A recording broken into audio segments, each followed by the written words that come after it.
This is a video message for Kjell Ingolf Ropstad, the new children's minister in Norway. Congratulations, Mr. Ropstad, for your new position. But let's be honest here, you are the third children's minister within only 2 years. And that indicates that there is a serious problem in Norway with regards to child welfare. Well, I'm contacting you, Mr. Ropstad, on behalf of Amy Jakobsen. You might be aware of this case. Amy is an American citizen who happens to live in Norway, and her first child, Tyler, was taken from her by Barnevernet when Tyler was 19 months old in July 2013. Now, the background story of this was that Tyler at this time, he did not yet want to move to solid foods. He would rather prefer breast milk. And Amy was concerned about this. She was concerned about the growth curve, and so she contacted her local doctor, and the local doctor would say, well, come on in once a month and we'll monitor his growth curve, and then everything will be fine. And so both she and also the Norwegian father, they actually went 3 times a month to have a checkup on the child because they were so concerned. But the local doctor said, there's no reason to worry, Tyler is fine. So this is what the local doctor said. And then the summer came, 2013, and Amy, she went to the US to see friends and loved ones that she still has in the US.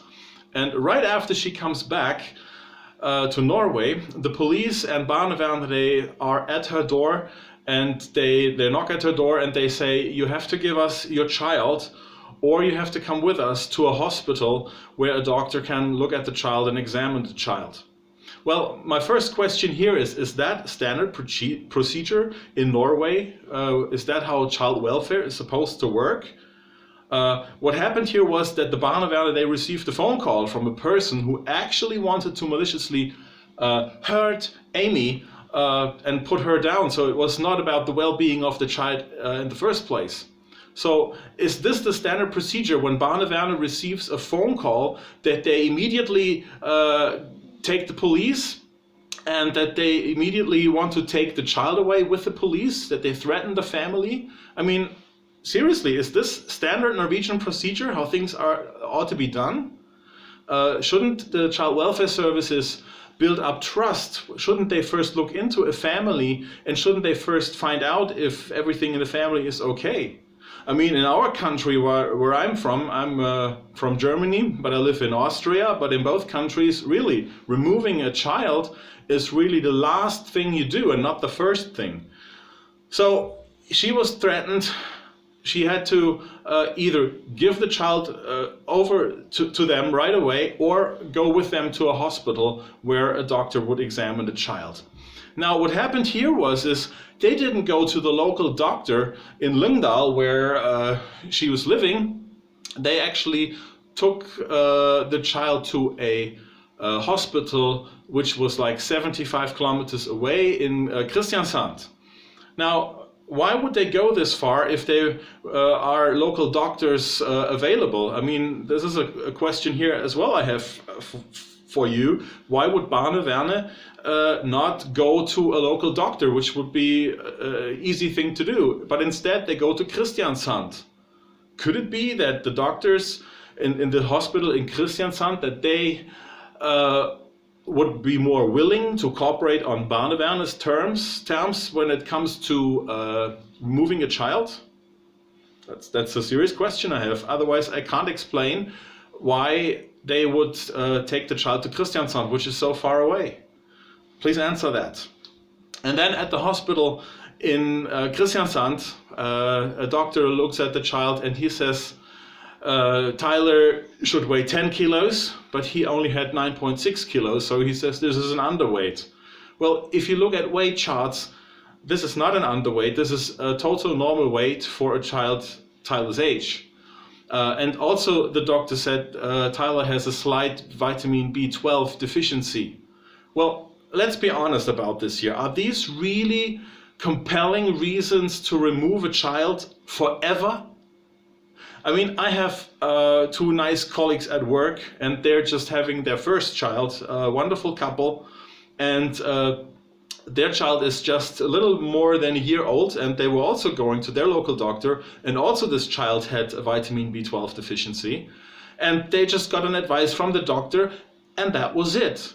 And this should have been done here in this the same way with Amy and Tyler in this case. I mean, they should, the doctor or even Barne Werner, they should have just given a little advice on how to improve everything and how to improve the nursing, and that would have been it. There was no removal necessary, but yet they insisted to take the child immediately. So the question is why? Is this standard Norwegian procedure?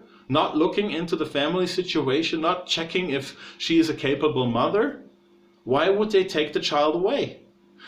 And then they only had visitation rights, both Amy and the Norwegian father, like once a week, and then it was only every 2 weeks, and then about a year later, I think it was that everything was cancelled. They were not allowed to see the child at all. And then it says in the case papers, and I've seen those case papers, that the reason why they were not allowed to see the child anymore is because Amy is an American citizen, and so they were saying that there's a potential abduction risk. I mean, come on, is this really the way it's supposed to be done? Is this standard procedure for child welfare in Norway? I have really 3 questions for you that I would like to ask you. Why is Tyler not being reunified with Amy? Why is Tyler not allowed to see his mother at all, even until now? I mean, we're in 2019 now, so it's a couple of years that have gone by. And apparently reports indicate that Tyler now is asking questions about his biological parents, but he's not allowed to see them. Why? This is a clear violation of Article 9 of the UN Convention of the Rights of the Child. And also, Tyler is still kept at a secret address. Why is that so? Is there a reason for it? Please, Mr. Ropstad, answer these questions, because what's happening here is a clear violation of the Article 9 of the UN Convention of the Rights of the Child, and also there's a clear violation of the right to privacy. This is a human rights violation that's happening here. Please, you have to stop these crimes that are happening here in your country. Stop these crimes against Amy and Tyler. And please answer these questions. I'm waiting for an answer, so that's why I'm publicly addressing this to you, and I hope you would answer. I'm praying for you that all your work would go well, because I believe that now, with you being the new children's minister, there is a great potential for change in Norway, and we need a change in Norway. And the world is watching, and they want to see that something would be happening now, because this can't go on forever, that children are being removed over flimsy reasons. So please, Mr. Ropstad, answer these questions and act. There's no, this can't go on forever. It's time to act now.